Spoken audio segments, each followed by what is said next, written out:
In this video, I'm going to take a look at the basics of working with type in Adobe Illustrator that we covered in class the other day.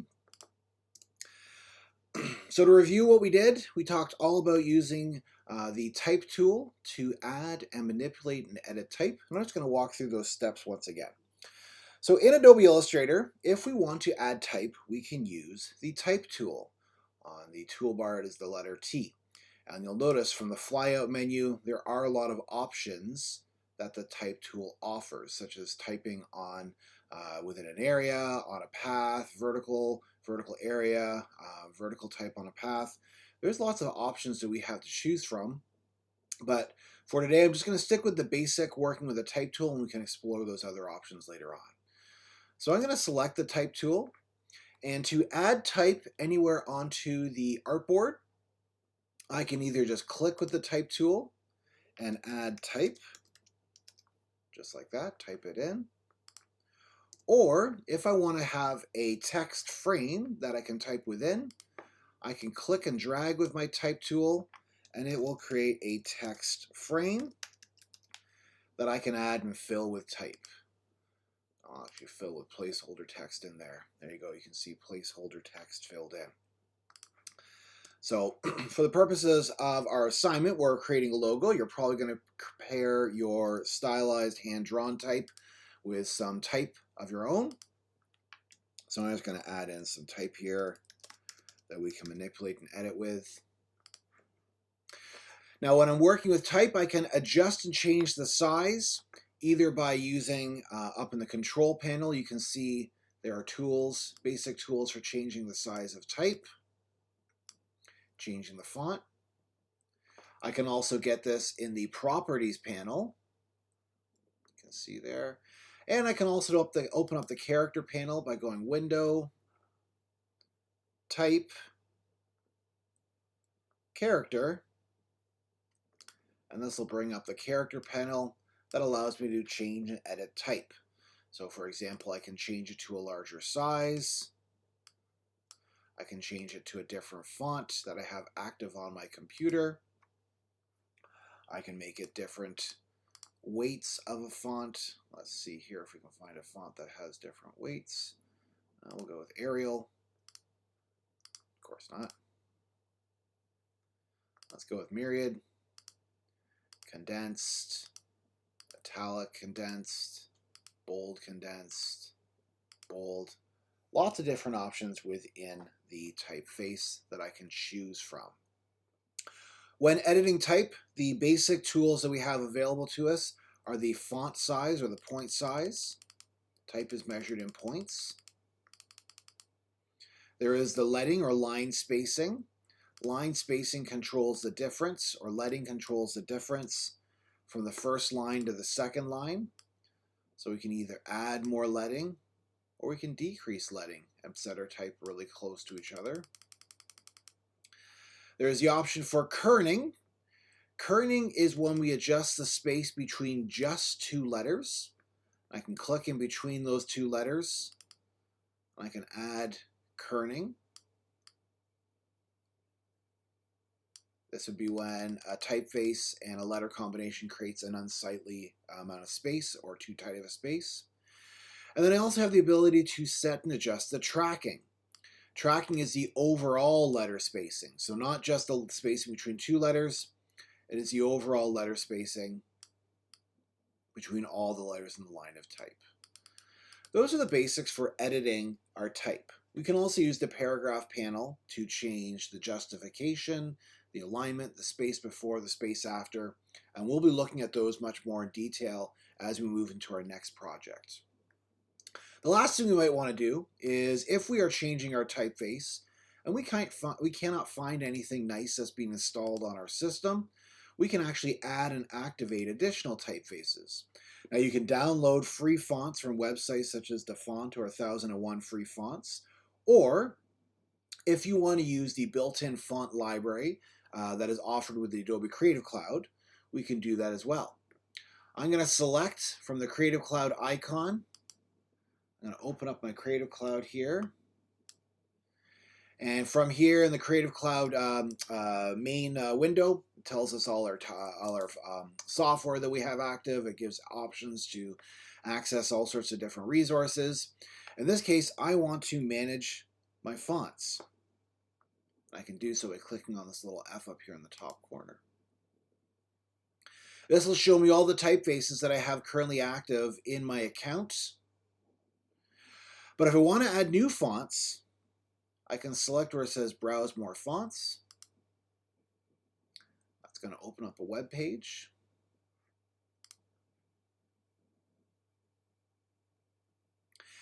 And from the online font library, I can actually access a wide variety of typefaces that are offered by the Adobe Creative Cloud. I have the option to search specifically. So if I wanted to search for a specific typeface, I can search for a specific typeface. If I want to choose and search for typeface by style, you can see there's all sorts of different styles that I can choose from. Clean, funky. And so it allows me to go through a wide variety of different styles that I can choose from. I can also choose based on the classification: serif, sans serif, serif, slab serif, script, mono, hand, so on. I can choose by the weight. I can choose by the X height, by the contrast, by the width. There's all sorts of different options that I can choose from. When I find a typeface that I like and I want to activate, I can go into it. Ooh, interesting typeface. Looks like it's going to have poor readability. I'll select something a little bit different. Let's go with this. Let's go with this one. Manicotti. I'm going to activate it. I can close this now. And now when I go back into Illustrator, if I look up Manicotti,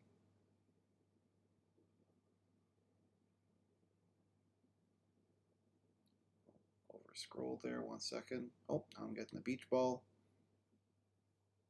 Manicotti, there we are. That typeface is now active in my computer.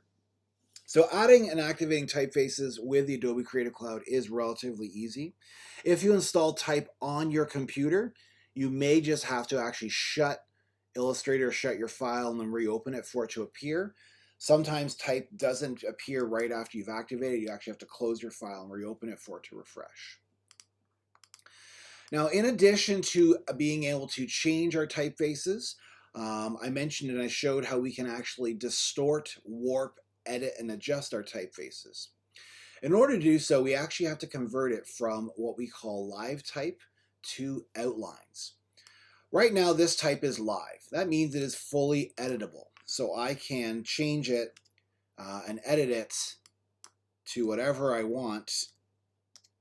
It's fully editable type. In order to manipulate it, and by that what I mean is in order to be able to actually go in and select the individual anchor points and pull and adjust and switch and change around the shapes of the letters, I have to convert it from live type to a vector shape. And I can do that with the type selected by going Type, Create Outlines. This will convert the type into a vector shape. And you can see now the type is actually made of vector points, of those anchor points. This type is not. When I select it, you can see that it is sitting as just solid type. This type is actually now being converted into vector points. Now, when you turn type into outlines, as I just did, it's a permanent change. You can't undo it, you can't go back, and you can no longer edit the type. If you've made a typo and a spelling error, you can no longer edit it. But what we can do is we can manipulate it. And whether that be subtle manipulation, like selecting anchor points and making your letter look a little funky, you could select corners to stylize the letters.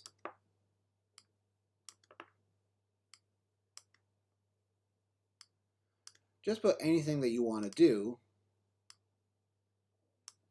you can do in terms of manipulating and changing the letters around to make them look a little more unique and give them a little more character.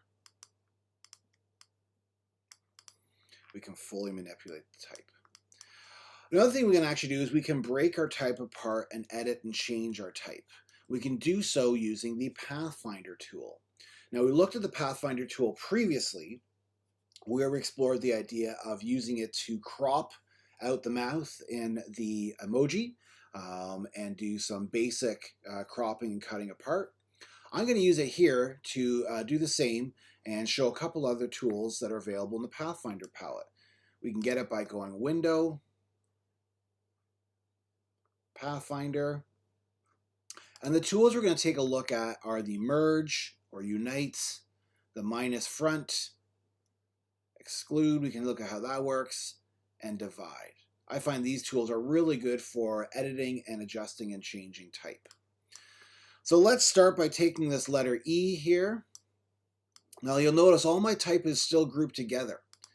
When we convert it to outlines by default, it keeps it as a group. So I want to ungroup it, and I can do so by going Object, Ungroup, and that'll allow me to work with the letters individually. Let's start with our letter T. Let's say we want to add a little bit of a curve shape cut out of the side. I'm going to do so by creating an ellipse using the ellipse tool. I'll make a shape. I'm going to change this color just so that it's easier to see what I'm doing. I'm going to move that shape like that so it overlaps the letter T. You can see how it overlaps. I'm going to use that shape as my cookie cutter to cut out from my T. So I'm going to select them both, and I'll use the minus front.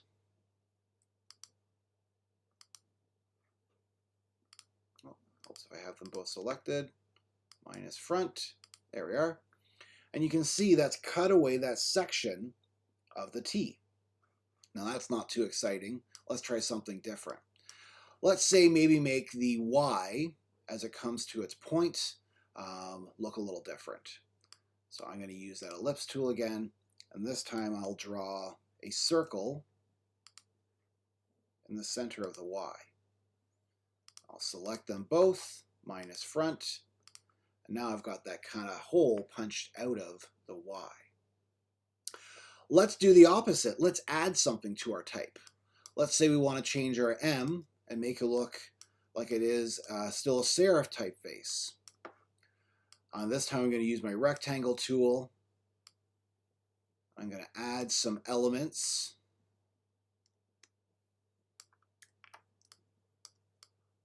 Oopsie-daisy. Change the color so you can see what I'm doing. I'm going to add some serifs.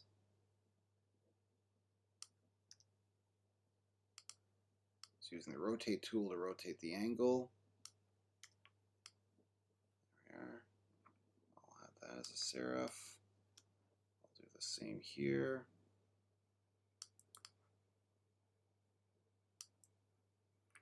So I've got some funky serifs. I'll select them all. So once again, just like we were doing the other week, I've just drawn a bunch of shapes over top of other shapes. And this time I'm going to use the Unite tool. And what it's going to do is it's going to unite all those different shapes together to make one complex shape. And we've got a kind of funky looking M. Let me do the same with the A here. That's going to move that anchor point back down to make it a nicer finish. Let's say I wanted to have the A have a curled tail come out similar to the A on Helvetica. Well, what I'll do is I'm going to do a couple things to make my curled tail. First, I'm going to use my ellipse tool to draw a nice circle shape. I'm going to duplicate that circle shape, and I can do so by either going Edit Copy, Edit Paste in Place, or in this case, I'm just going to Option Drag or Alt Drag. I'll change the color so you can see what I've done there. I'll make it a little more obvious by making it more. There we are. And first step I'm going to do is with these two selected, I'm going to select them both. I'm going to use the divide tool. It's going to break them apart just like the icon here shows, breaking apart into sections where they overlap. It's going to do so. When I use that divide tool, you'll notice that it groups them together. So I got to ungroup them to use them. Object, ungroup. Get rid of those pieces. And now I can bring this over to use as my tail. But you'll notice that it's bigger than it needs to be. I don't want this part up here. So I'm going to use another tool to cut this even further. I could do another object overlap divide, but in this case what I'm going to do is I'm going to use, and it's hidden underneath the eraser tool, the knife tool. So I got that by going under the eraser, knife. And the knife tool allows me to cut by dragging across it that vector shape in half, so that I have now an even smaller piece that I can use to make my curved tail on my A. I'm going to position it where I want it. I'm going to grab that other anchor point and just drag it up. I'm going to drag it to an exact spot. There we go. Select them both. I'll use the Unite Pathfinder tool and unite them together. And maybe the last thing I'll do, because that tail feels a little bit misshapen compared to the rest of the letter, I'll use that live corner tool that allows me to take any sharp corner selected with our white selection arrow and turn a sharp corner into a rounded corner. We could even do it up here if we wanted. There we go. Now we've got a lot more stylized of an A than we started with. So editing and manipulating type is completely up to you in terms of your imagination and what you want to do. But the beautiful thing is that it allows us to use existing type, which is sometimes easier than drawing with the pen tool, and then easily manipulate it and break it apart. Once again, the key is converting it to outlines before you start. And then once it's converted to outlines, it's just a matter of ungrouping it and then having some fun. Whether editing it with the pen tools, the selection tools, or the Pathfinder tools, there's unlimited options in terms of what we can do to make our type look good. Hopefully that helps everyone out. And in the next video, I'll just quickly review setting up and putting together our business card and letterhead.